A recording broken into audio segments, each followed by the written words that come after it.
Hello mga mare, walang nagtatanong pero ito nga at lalayasan na naman ako ni Boss underscore mapagmahal 143. UTA na naman siya sa Air Force. Iwan nga daw ako at magbantay daw ako ng mga bata. Hoy!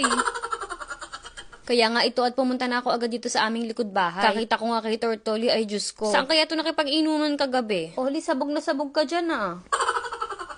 At ito namang si Tortilli at si Tortali. Parang ang tumigil ang kanilang mga mundo. Tingnan nyo naman, hindi talaga gumagalaw. Or tamad na tamad lang talaga sila dahil nga maulan sa amin dito ngayon. At ayun ang Tortoli, ayun, bangengag pa din. Ano nga kayang ininom nito kagabi, Diyos ko?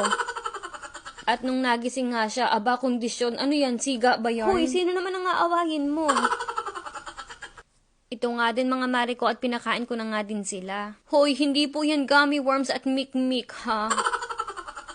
Pagkatapos ko nga din silang asikasuhin, nag-gym na nga din pala ako at hindi ko na rin na-videohan yung iba ko pang workout. Pero ayun nga, nagdagdag na nga din ako ng mga ganyang routine sa aking workout. Alam niyo yon, para cardio na din. At talaga namang masakit nga ang aking binti ng mga 2 days. Pagkatapos nga, inautusan naman ako ng Tito Bobby na pumunta dito sa Lowe's. Kailangan ko nga bumili ng ganitong Kemerut Bambam at inaayos niya ang aming gripo. Pagpasok nga dito ay para bang tinatawag ako ng mga halamang ito. At dahil nagmamadali nga ako, sa susunod ko na lang bibili niyang mga chicharong bulaklak na yan. Tumawag na nga din ako ng assistance dito dahil baka naman talaga mali ang mabili ko. At buti na lang talaga mabait itong si kuya. Nakauwi na nga din pala ako at naayos na ni Tito Bobby ang aming gripo at ito inaayos naman niya ang aming mga ilaw. I mean, magpapalit pala mga mari ko. Papalitan namin yung lumang ilaw namin ng mas modern style, ganun. Pag-check ko nga pala sa mga alaga ko, yung isa naman, ayan, nag-hiking pa ang peg.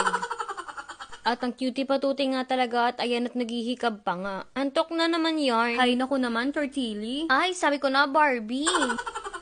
Napakamapilintik naman yan, Tortali. Para bang ang arty-arty, ganun. At kinabukasan nga mga mari ko, ito, nagpunta naman ako dito sa nail salon. Kadalasan talaga ako yung gumagawa, pero kapag kasi ako lang naglalagay, laging nga nababakbak. Kaya sabi ko nga, sige, ititreat ko na nga ang sarili ko. At bogsh, ayun na nga, at tapos na nga, at napakasimple lang naman ang pinagawa ko. Paano ba naman kung mas babonggahan mo pa? Aba, edi mas mahal yun. Anyo, ayan pa nga lang, $70, tapos hindi pa kasama yung tip, kasi nung nagtip ako, cash yung ginamit ko. Kaya pag uwi ko nga ng bahay, ito, sabi ko, sige, magtitinda na nga ako para mabawi ko naman yung ginastos ko sa kuko ko. Hoy, yes, opo mga mari ko, isa nga din pala akong tinderella dito sa USA. Sa ngayon nga mga mari ko, running ang pre-order natin ng mga makeups Kemerut Bambam. Meron nga tayong mga Estee Lauder at MAC Liquid Foundation na pre-order na starting 830 pesos lang. Huy, yes, 830 pesos lang. Sa MC Fashion Boutique nga pala kami nagpo-post ng mga items na pre-order natin. Kaya naman wag kang ano dyan mga mari ko at mag-join na kayo. Kung gusto mo nga din maging reseller namin ay pwede din. Pwede mong i-repost ang mga pictures na pinopost namin tapos itinda mo din siya sa presyo mo. For more information mga mari ko or extra details nakalagay na yun sa item caption ng bawat post namin. At hindi ka talaga kailangang magduda kung legit ba ang mabibili mo dahil si Maring Sisi talaga ang kumukuha ng mga yan. Hoy, kumukuha ang ginamit na word, hindi ko yan ninenenok. At ito na naman nga ang shell nanay, nire-ready na naman ang pagkain ng mga anak. Hoy, may pa multivitamins pa talaga ang mga junakis ko, hindi nyo talaga kaya.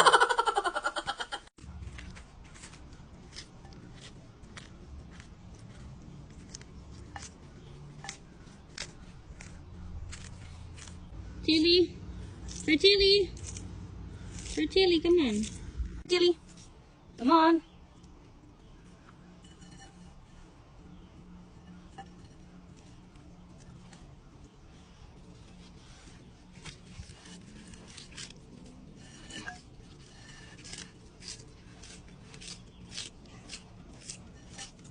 At yun lang for today's vlog mga Mariko. Thank you for watching and see you on our next one.